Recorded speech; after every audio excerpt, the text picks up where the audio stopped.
Good morning, everyone, and welcome to another episode of Walk with Regis. Today is September 17th. Today, the weather will be, the highs will be the high 70s to the low 80s, and the lows will be the mid 60s. There will be a 10% chance of precipitation today.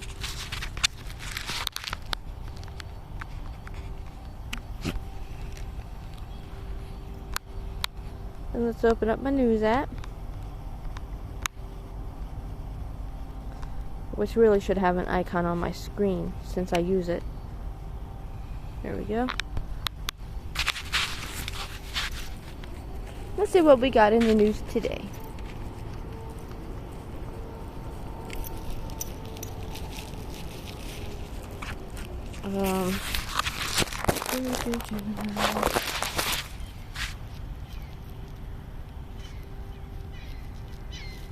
Billionaire status. These are the 5 richest people in Western New York.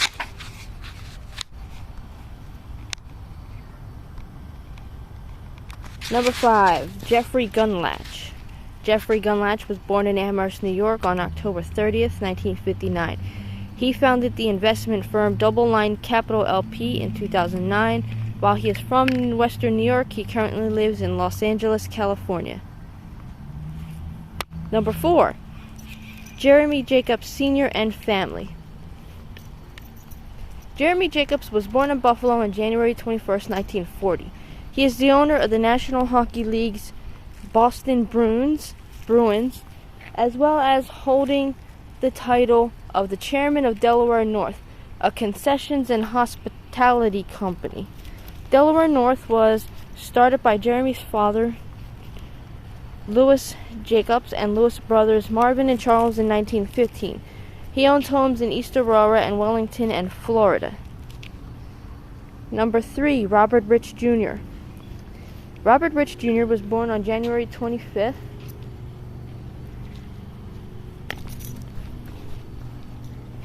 You're welcome. He don't like robots. He just don't like bikes. Oh, okay. Have a good morning. Oh, no.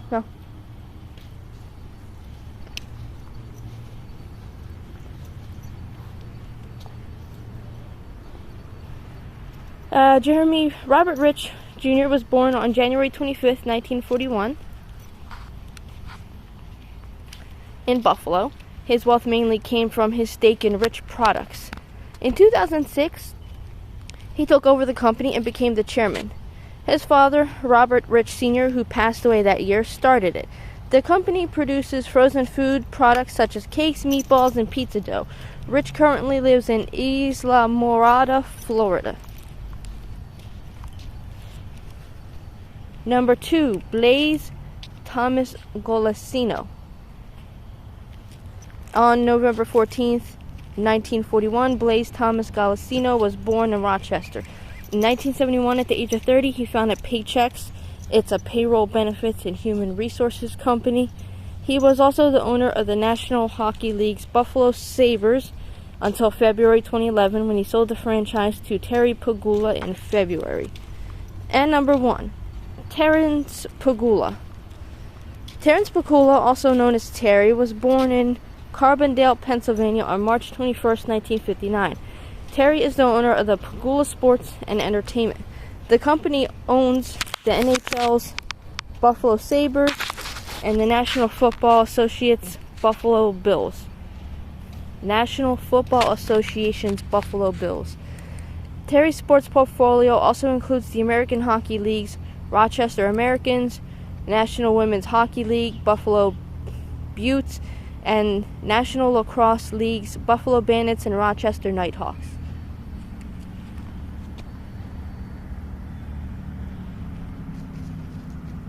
I feel like this article is misleading. This article is about people from Western New York who are billionaires, but this number 5 or whatever, he was born in Pennsylvania. It doesn't say he lives here. And at the same time, he owns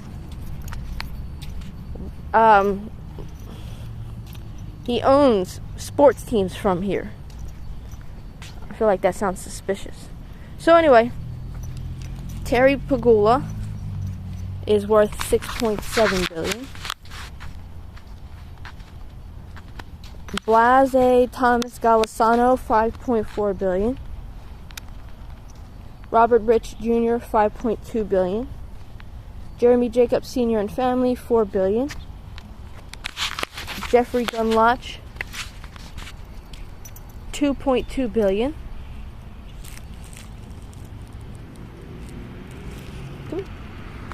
Good boy. And that's it for that article.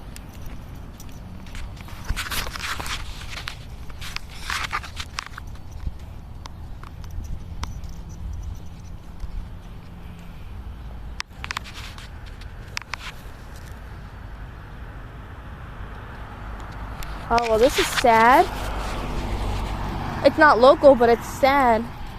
Drag performer 25 dies mid-performance at a Philadelphia bar. Valencia Prime was performing at Taboo Lounge and Sports Bar in Philadelphia's Gabor neighborhood when she collapsed Monday night.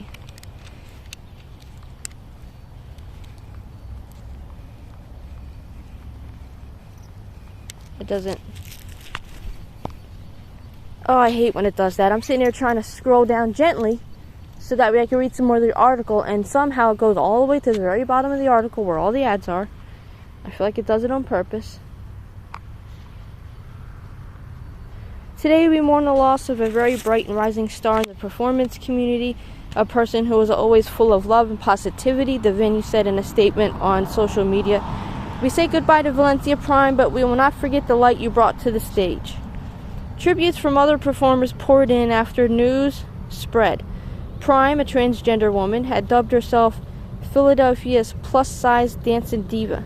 The community has suffered so much loss in the last few years. Valencia Prime was a talent and a delightful person. I had a great time working with Valencia and will genuinely miss her. She was talented, fun, kind, and brought really great energy. Her loss is devastating to a whole scene of people she influenced and inspired.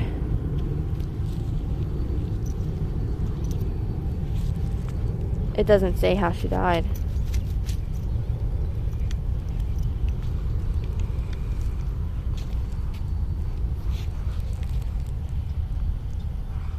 Alright, what else we got?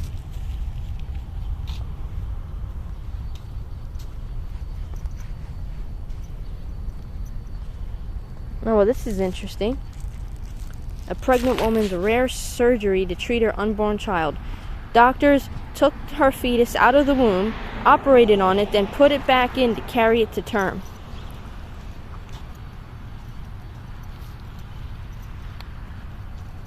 And according to, I guess this looks like a TikTok. Yeah, it is a TikTok. There's a picture, screenshot of part of the TikTok, and it says, when you find out you have to birth your 23-week GA baby so she can get spinal surgery, then put her back in your body to grow her for another 14 weeks until she's born again. I'm hoping that it's successful.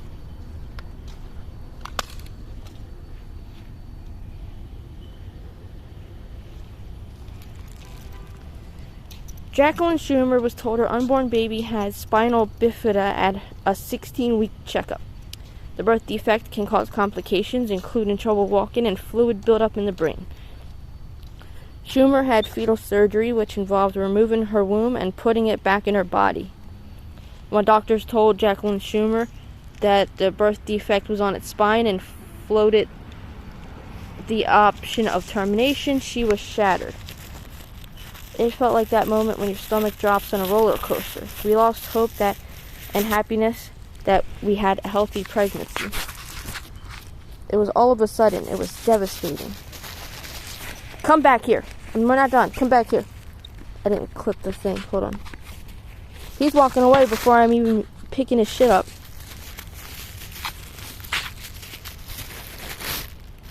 Because, I still haven't found a better way to do this.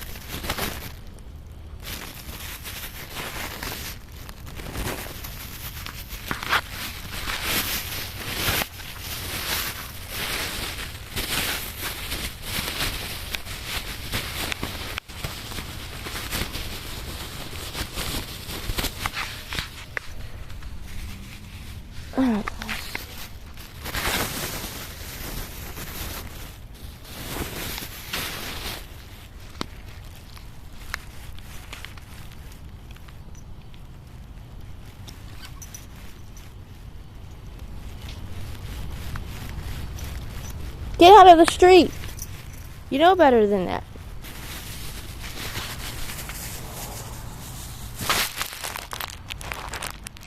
If she wanted to continue the pregnancy, she was told her baby would be born with spinal bifida, a condition where the spinal cord does not develop completely.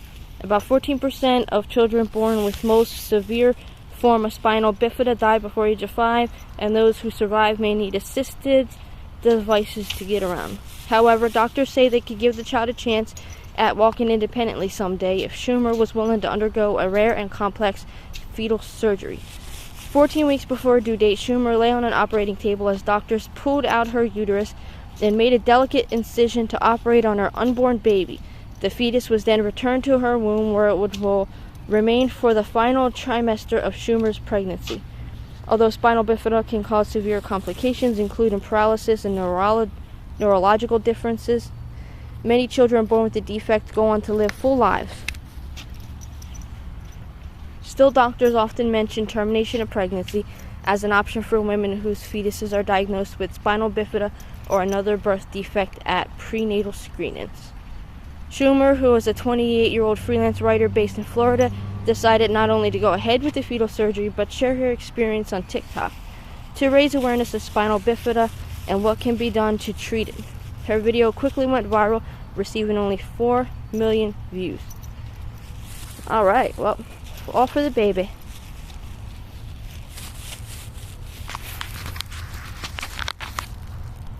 Here's something closer to home. Tonawanda police arrest a teen in connection with a double homicide. Jamier Woods, 18, is facing multiple charges in the shooting deaths of 2 people and injuring 1. He is being charged with 2 counts of murder in the second degree, 1 count of attempted murder in the second degree, criminal use of a firearm, and criminal possession of a weapon. Police say Woods is charged in connections with the shooting deaths of Antonin Williams, 51, and Christina Perez, 36, of Hinsdale on August 28th on an apartment in Parker Boulevard. A third person who was shot is expected to survive.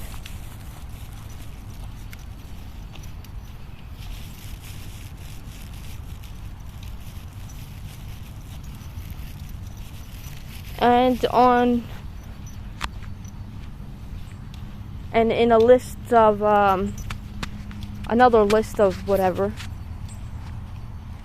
we're number 6 for most self-absorbed people in the world, and I guess I can believe it.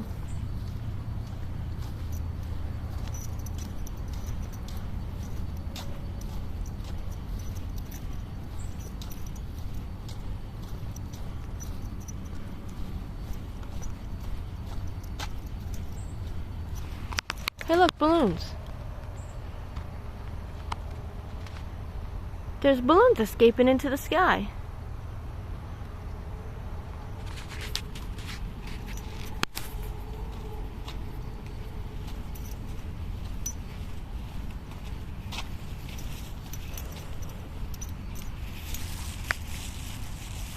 Two Buffalo men headed to prison for felony possession of a firearm. 27-year-old Simaj Pigram and 30-year-old Walter Stewart both discharged a pistol on April 5th, 2020, striking a victim in the arm and causing serious injury. 2 months later, on June 1st, 2020, Pigram and Stewart were passengers in a vehicle driven by Diana Davis on Bailey Avenue in Buffalo. At the time, members of the Buffalo Police Department and New York State Police were positioned in a line across Bailey as a response to recent protests surrounding George Floyd's death. At around 10 p.m., Pigram discharged several rounds from a pistol either into the ground or into the air while sitting in the back seat of the car. Afterwards, Davis drove in the direction of the line of police, striking and seriously injuring a New York State trooper. Davis continued to drive the vehicle before stopping on Connolly Avenue. Pygram exited the vehicle and fled by foot before being arrested by Buffalo police. The pistol that was recovered from the vehicle was determined to be the same pistol in the April 5th shooting. Pygram was sentenced to 85 months in prison and Stewart to 58 months. Both are legally prohibited from possessing a firearm. A federal gun charge against Davis was dismissed in April 2022. Davis is currently facing a first-degree assault charge with the Erie County Court. So that's that one.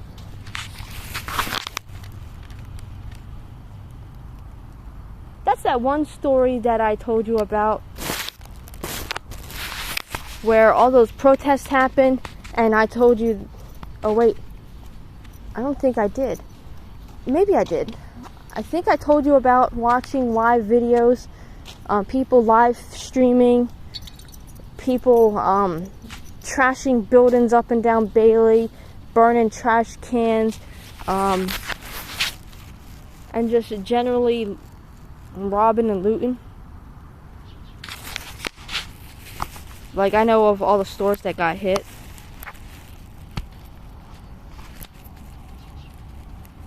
They tried to burn down the Family Dollar I go to all the time.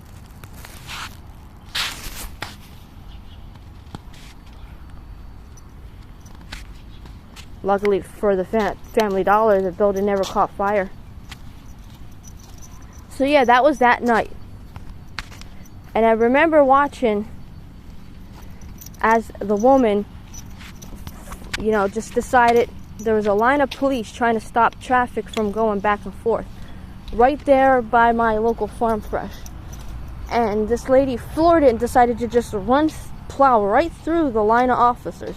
And one got trapped under the vehicle. And that's her. That's her, and that's her passengers. That's her occupants. A lot of people are defending her.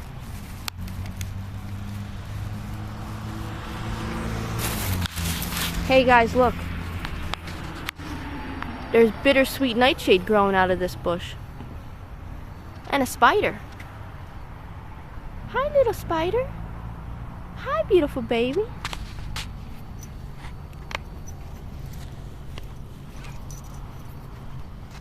So I found out that the local funnel web spiders that are in our bushes around here are called grass spiders.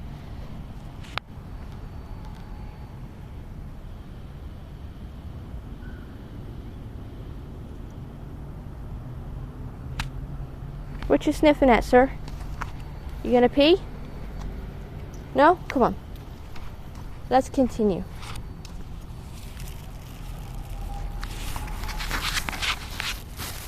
Come on.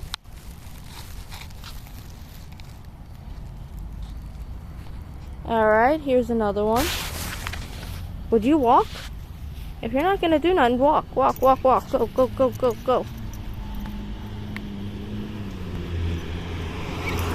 You need to be in the frame. The viewers are here to see you, not the sidewalk. There we go. Good boy. Car flipped over, Chippewa and Franklin Street crash. Buffalo police is investigating a crash that happened Thursday afternoon on Chippewa and Franklin Street. According to police, one vehicle crashed into another vehicle, causing it to flip over. Police say the driver of the vehicle that collided with the other fled the scene on foot. No injuries have been reported. And I guess they didn't catch him because they would have said they caught him. He must know the downtown area well enough to know how to get away.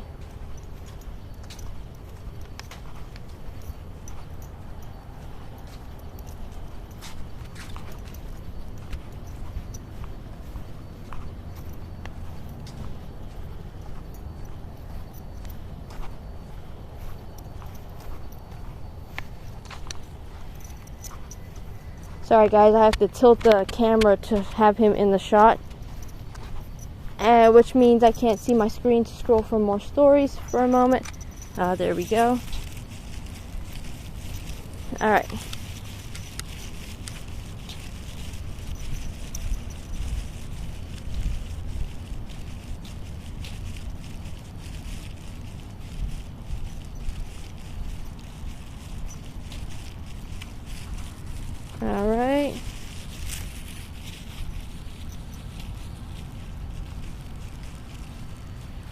I already read that. I don't know why he stopped.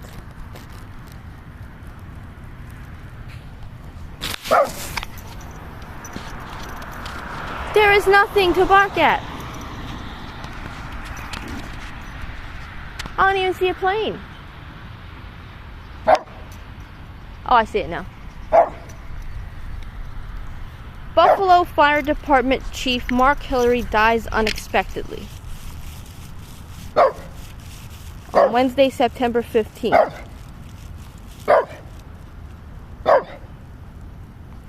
Buffalo Police Department announced Hillary's passing on Friday.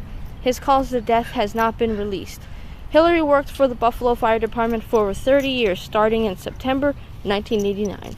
He was promoted to battalion chief in October of 2008. Chief Hillary was widely admired and respected throughout the department for both his technical and tactical ability, as well as his interpersonal skills. He was a servant leader, always putting his firefighters' interests above his own, and investing heavily in their professional development.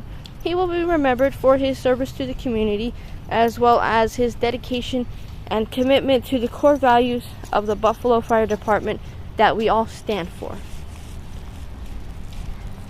You will be missed, sir.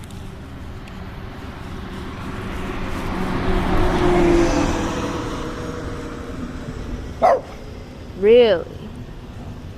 Police arrest one of JPD's top most wanted. A Buffalo man who has appeared on the Jamestown Police Department's 10 most wanted list was located early Friday morning. Jamestown police say officers observed 19-year-old Jordan Dandridge inside the 7-Eleven convenience store on East 2nd Street shortly after 4 a.m. When officers were placing Dandridge into custody, a search located a Taurus 38 special revolver and a quantity of fentanyl and crack cocaine. He was transported to the city jail and is being held pending arraignment. Further investigation found that the gun was stolen out of Pennsylvania's Union Township. Police are charging Dandridge with criminal possession of a weapon in the 2nd degree, criminal possession of a controlled substance in the 2nd degree, criminal possession of a controlled substance in both the 3rd and 7th degree, criminal possession of stolen property in the 4th degree, and his outstanding felony warrant. I'm going to make that the last news story of the day, guys.